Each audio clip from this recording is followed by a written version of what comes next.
브라질의 리오 2016 올림픽으로 인해서 사람들이 잠을 자지 못하고 있습니다. 우리도 올림픽을 보면서 어떤 선수가 메달을 따면은 기분이 좋아서 잠을 못 자고, 메달을 못 따면 기분이 나빠서 잠을 못 자고, 이래저래 잠을 못 이루는 밤이 되고 있습니다. 올림픽에서 보면 선수들이 시상대 위에 올라서는 장면들을 목격하게 됩니다.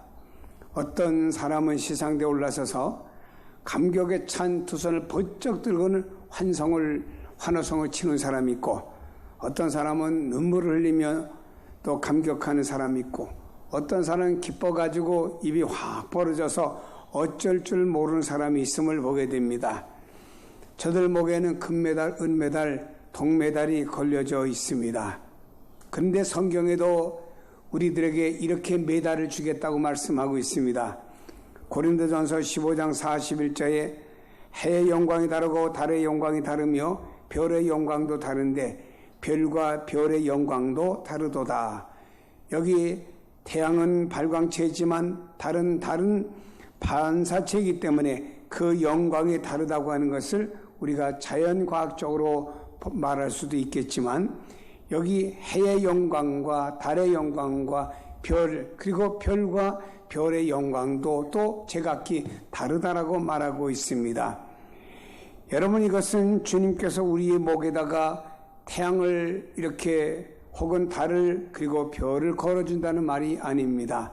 선수들 목에는 금메달, 은메달, 동메달이 있듯이 하나님께서는 앞으로 우리가 주님 나라에 서게 될 때 내가 이 땅에서 어떻게 살았느냐에 따라서 우리에게 주실 상급에 대한 차이가 있음을 말씀하고 있는 비유가 되는 말씀인 것입니다. 요한계시록 22장 12절에 보니 보라 내가 속히 오리니 내가 줄 상이 내게 있어 각 사람에게 그가 행한 대로 갚아주리라. 사람이 예수 믿고 어떻게 살았느냐, 결과는 주님 앞에 설 때, 주님 이 땅에 재림하실 때 그 앞에 설 때 그의 삶이 평가가 된다고 하는 것을 우리에게 말씀해 주고 있습니다. 옛말에 그런 말이 있습니다. 콩 심은 데 콩 나고 팥 심은 데 팥이 난다는 말이 있습니다. 콩을 심었는데 팥이 날 수 없고 팥을 심었는데 콩이 날 수가 없습니다. 심은 대로 그것은 난다는 것이고, 심지 않고 거두려고 하는 사람은 도덕의 심보라고 말했습니다. 근데 고린도 후서 9장 6절에 보니 적게 심는 자는 적게 거두고 많이 심는 자는 많이 거둔다. 심는 분량에 따라서 거둬지는 내용이 다르다라고 하는 것입니다. 그러므로 갈라디아 6장 7절에 사람이 무엇을 심든지 그대로 거두리라. 8절에 자기 육체를 위하여 심는 자는 육체로부터 썩어질 것을 거두고 성령을 위하여 심는 자는 성령으로부터 영생을 거두리라. 육체만을 위해 심고 사는 자는 육체로부터 결국엔 썩어질 것을 거두게 됩니다. 사람이 이 세상을 살다가 세상을 떠난 그날에는 다 놔두고 갑니다. 그래서 우리보다 인생의 선배였던 솔로몬이 말하기를, 인생의 좋은 걸 다 누리고 살아본 결과 그는 말하기를 헛되고 헛되다라고 고백하고 있습니다. 그러나 하나님을 위하여 심는 자는 하나님으로부터 영생을 거둔다고 우리에게 말씀하며, 무엇인가 하나님의 나라에서 거두는 것은 이 땅에 살면서 내가 무엇을 심느냐에 따라서 그 결과가 달라진다라고 비유로 우리에게 말씀해 주고 있습니다. 여러분, 육체를 위하여 심는 사람이 있어요. 어떤 사람은 하나님을 위해 심는 사람이 있습니다. 때가 되면은 결과는 다 드러나게 되는 거예요. 때가 되면 결과가 드러납니다. 고린도전서 15장 40절에 말씀합니다. 하늘에 속한 영광이 있고 땅에 속한 영광이 있다고 그랬습니다. 우리가 이 땅을 살아갈 땐 땅에서 잘 되고 돈도 많이 벌고 권력도 가지고 남보다 탁월한 지혜를 가지면 모든 사람들이 아이고 박사님, 아이고 회장님, 아이고 교수님 하면서 그 앞에 머리를 숙일 때마다 이 땅의 영광을 받는 건 사실입니다. 근데 땅의 영광이 영원히 지속되는 것이 아니고 한계가 있더라고요. 대통령을 지낸 사람이 잘못 대통령 감당했다고 교도소까지 가니까 이것은 결국에 몇 년은 땅의 영광이 들는지 몰라도 나중에는 영광보다 그의 모습이 추해지는 것을 볼 수가 있습니다. 하늘에 속한 영광이 있다고 그랬습니다. 이것은 하나님 앞에 설 때 우리가 누리는 영광인데 이 땅의 영광과는 비교할 수 없는 어마어마한 영광이기에 성경에 우리에게 말씀하기를 지금은 우리가 천사보다 조금 못하지만 앞으로 우리가 천사보다 나은 존재가 될 때 천사들이 우리를 바라보면서 부럽다고 할 정도로 우리 영광이 커질 것을 말씀하고 있습니다. 여러분, 우리가 살았을 때 하늘에 속한 영광, 이것은요 하나님을 위해서 심는 사람이 해의 영광과 같이, 달의 영광과 같이, 별의 영광과 같이 누리게 되는 것입니다. 그러므로 여러분, 우리는 하나님 앞에 설 때 이런 영광을 누리기 위해서 뭔가 이 땅에서 심지 않으면 안 된다고 하는 것입니다. 육체, 땅의 영광을 위한 건 다 썩어요. 많은 사람들이 썩을 영광을 위해서 오늘도 살아가는 사람들이 너무나 많다 이 말입니다. 썩습니다. 다 썩어요. 무엇을 심든지 땅은 거짓말하지 않고 그대로 내게 만듭니다. 여러분, 땅에다가 어떻게 콩을 심었는데 땅이 변화를 줘가지고 팥이 나겠습니까? 팥을 심었는데 땅이 변화를 줘가지고 콩이 날 수가 있겠습니까? 심은 그대로 종자 그대로 나는 거예요. 그렇다면 하나님 앞에 심은 것은요 더할 나위가 없잖아요. 그 성경에 우리 하나님은 냉수 한 그릇이라도 주님의 이름으로 운반하는 것 하나님 다 기억하신다고 그랬습니다. 여러분, 우리가 하나님의 나라는 계시록의 말씀과 같이 그대로 행한 대로 갚아주는 거예요. 내가 평생을 어떻게 살았고 어떻게 행했고 어떻게 심었느냐에 따라서 그대로 하나님이 갚아주신다고 약속 말씀하신 겁니다. 그러므로 우리가 무엇을 위해 심고 무엇을 위해 살아야 되는가 다시 한번 우리의 삶을 돌아보며 다시 한번 결단할 필요성이 있다고 생각을 합니다. 본문의 사도 바울은 예수님을 만난 다음에 복음 전파를 위해서 자기의 모든 생애를 걸었습니다.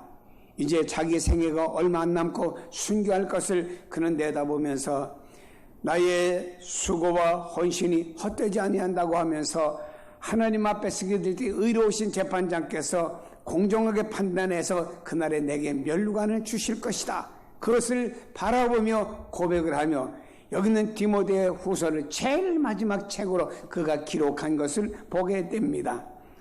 여러분, 우리가 이 땅에 살면서 장차 주님 앞에 언젠가 서게 돼요. 사람이 살다가 언젠가 주님 앞에 안 갈 사람이 없습니다. 예수 믿는 사람 다 주님 앞에 가는데 어떤 삶을 살아야 될까요? 성경은 말씀합니다. 믿음을 지켜야 된다고 말씀하고 있습니다. 성도의 의와 생명과 영광의 멸류관인 하늘나라 상을 받는 그날까지 지켜야 될 것이 있는데 그 중에 하나가 믿음이라고 하는 것입니다.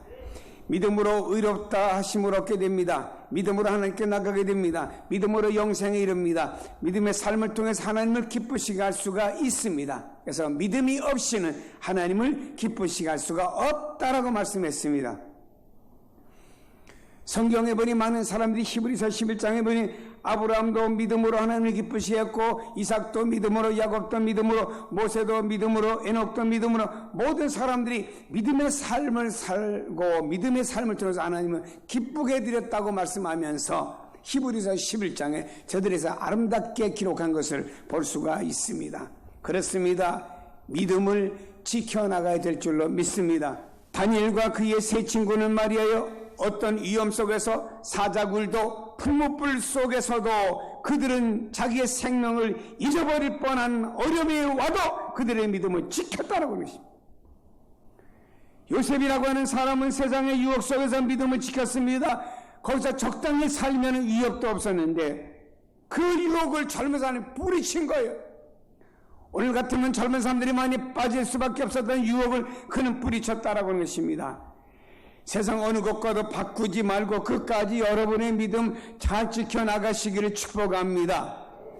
성도들의 삶은 사탄과 사탄의 사주를 받은 악한 세력과 더불어서 우리는 영적인 전쟁을 해야 됩니다.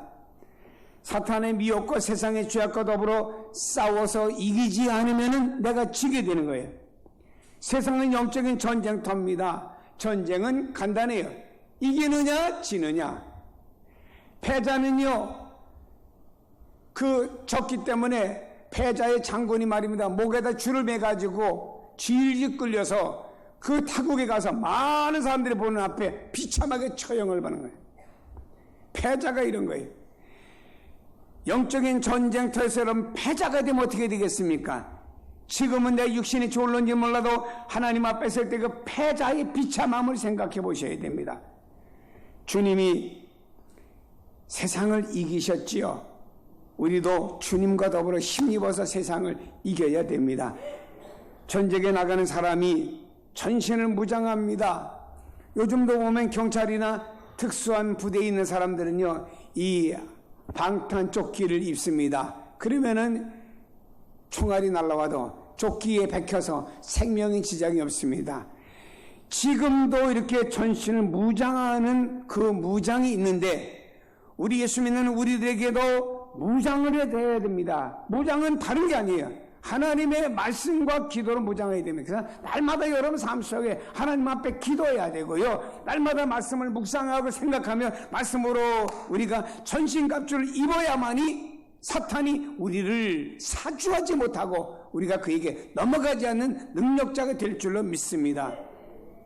베드로 보세요. 주님이 오늘 밤에 나와 함께 기도하자. 그 하룻밤 기도하지 않고 잠잤지요. 그러다가 다음날 결국에는 사탄에게 졌어요. 예수를 모른다가 부인하고 저주까지 했습니다. 하룻밤 기도 안 했는데도 졌어요. 그래서 성경은 쉬지 말고 기도하라 그랬습니다.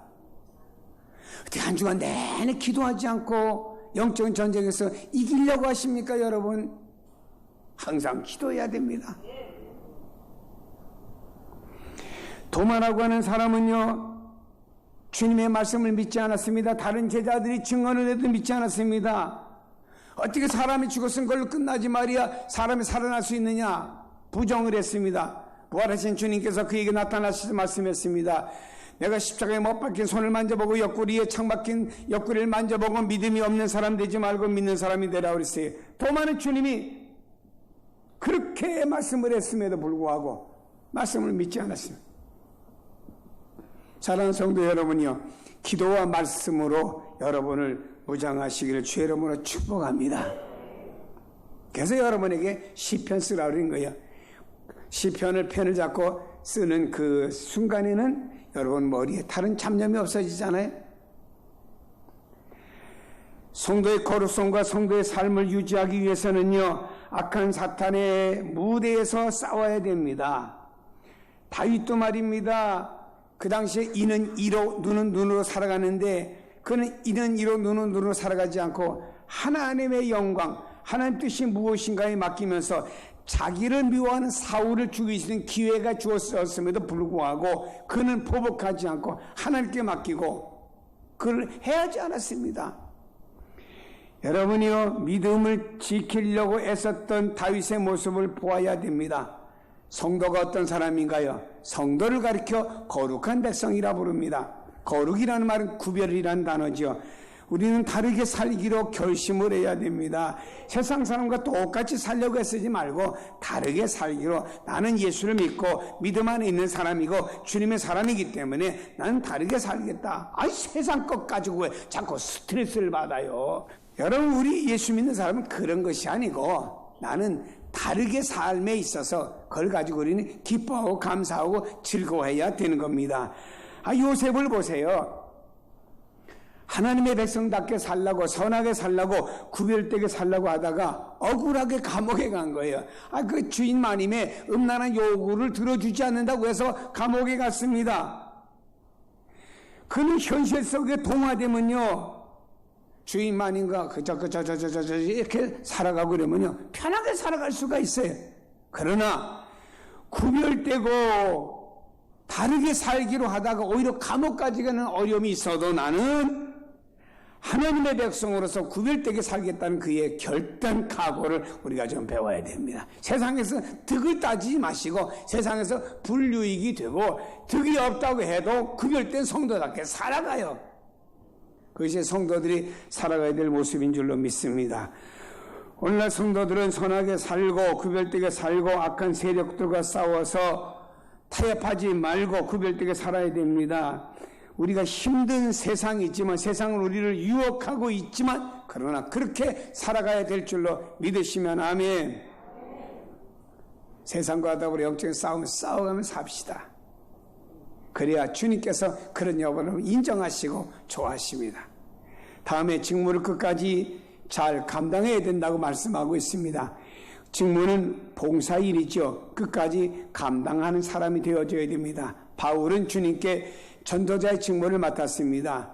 순교하는 그날까지 때때로 그는 천막을 기부면서 생활해 나가고 나머지 시간 복음을 전했고 복음 전하다 감옥에 간 감옥에 있는 죄수들에게 복음을 전했고 셋집을 얻어갖고 자기에게 오는 이웃 사람들에게 복음을 전했고 사도 바울은 복음을 전하는 일을 위해 생명을 걸었습니다. 그에게 주어진 직무였기 때문에 그 직무를 감당하기 위해서는 순교의 제물이 되는 그날까지 생명을 걸었다라고 하는 것입니다. 하나님께서는요, 구약 성경에 보면은 하나님의 뜻을 이루기 위해서 하나의 공동체를 만들어 주셨습니다. 그게 이스라엘 백성의 공동체고 구약의 하나님의 백성들이었습니다. 신약에 와서는 주님의 대속으로 말미암아 이루어진 공동체가 있어요. 그건 교회의 공동체를 말합니다. 주님은 이 교회 공동체를 세우시기 위해서 자신의 생명 십자가에 버리고 저를 믿는 사람들이 모여진 공동체가 교회가 된 것입니다. 주님은 이 공동체를 이루기 위해서 십자가에 당신을 버려주셨고 바로 주님의 복음을 주님의 제자들은 전파하기 위해서 결국에 순교자들이 되었습니다. 그게 복음이 각 나라마다 가서 전해질 때마다 각 나라에서 많은 순교자와 고난당하는 사람들이 생겨지게 되었고 우리나라에 처음 복음이 들어왔을 때 순교자가 나온 겁니다. 여러분이요, 이 땅에 복음으로 말미암아 세워진 공동체가 있습니다. 그 공동체는 바로 교회인데 주님은 이 교회라고 하는 공동체를 세우기 위해서 성도 각 사람에게 어떤 직무를 주셨는데 어떤 사람에게는 은사를 주셨습니다. 은사는 하나님의 선물인데 사람마다 은사가 제각기 다릅니다. 이 땅에 재능을 봐도 그렇잖아요. 어떤 사람은 노래를 잘 부르고 어떤 가르치는 거 잘하고 어떤 사람은요 참 묵묵히 봉사를 잘하는 사람, 제각기 사람마다 그 삶이 개성이 다르지 않습니까?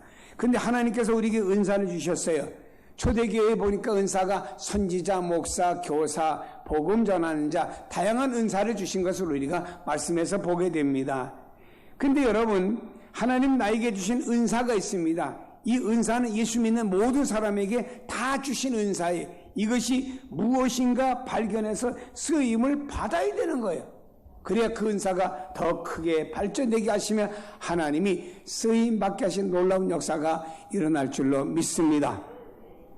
다음에 여러분, 우리가 이 땅에서 직분의 봉사가 있습니다. 구약 성경에 보면 하나님께서 천부장, 백부장, 50부장, 10부장을 두셨고 신약에 와서는 말입니다. 주님이 제자를 세웠고 또 신약에 7 집사를 세우며 이런 직분을 주시면서 이것을 통해서 하나님은요 봉사하도록 세워주신 겁니다. 오늘날 교회 안에도 보면요 장로님도 계시고 안수 집사님도 있고 권사님도 있고 그리고 서류 집사님도 있고 찬양대도 있고 교사도 있고 여러 면에서 봉사하는 다양한 사람이 있지 않습니까? 이게 직분에 관한 봉사입니다. 이 직분에 관한 봉사는 바로 교회를 세우고 공동체를 위해서 쓰임받으러 세워졌기 때문에 크고 작고 간의 일에 여러분들은 봉사하셔야 됩니다. 하나님 내게 은사 주셨고 내게 어떤 이런 직분 봉사 주셨는데 하고 싶으면 하고 말고 싶으면 치워버리고 바쁘다고 관두고 힘들다고 관두고 그러면은 위에 계신 하나님이 여러분 모두를 볼 때 어떻게 보실까 좀 생각 좀 하며 사는 게 그리스도인들의 생각입니다.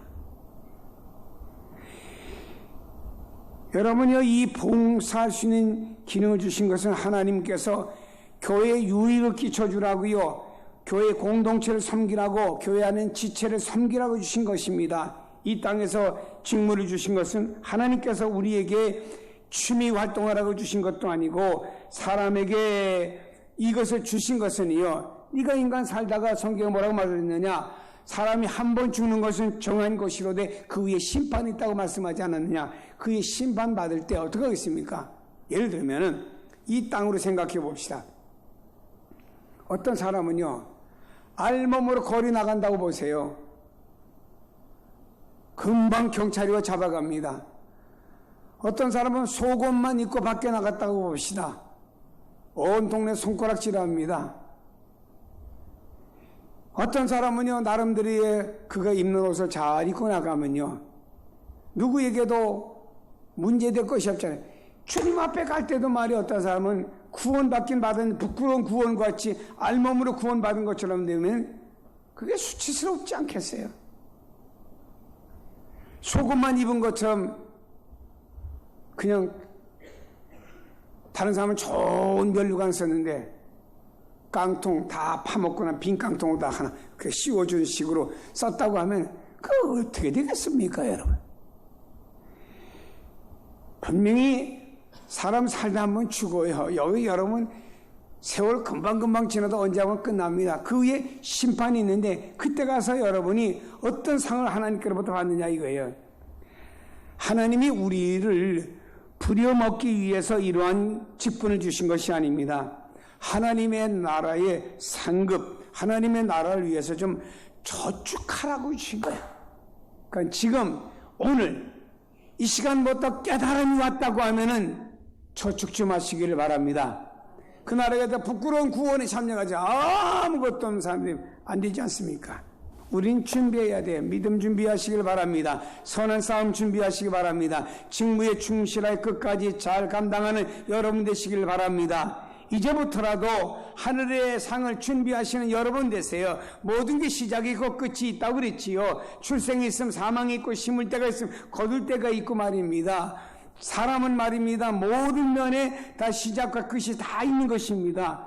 성경은요, 우리 주님께서 종말을 강조하는 삶을 비유로 말씀을 했습니다. 그래서 주님은 비유로 씨 뿌리는 비유를 통해서 뿌리어라 언젠가 거둠이 있다. 또 주님 말씀하십니다. 알곡과 죽종의 비유를 통해서 갈라지는 날이 있다라고 그랬습니다. 또 곡식과 풀을 가지고 비유로 해서 주님은 언젠가 거둬들이는 날이 있다. 어떤 비유는 또 주인이 올 때 그 사람이 어떻게 행했느냐 이거에 따라서 내가 맡겨진 모든 능력을 가지고 어떻게 살았느냐 가지고 결산하는 날이 있다. 주님께서 모든 비유를 가지고 우리가 어떻게 살아야 될 것을 강조하고 있는 말씀을 우리 알아야 됩니다.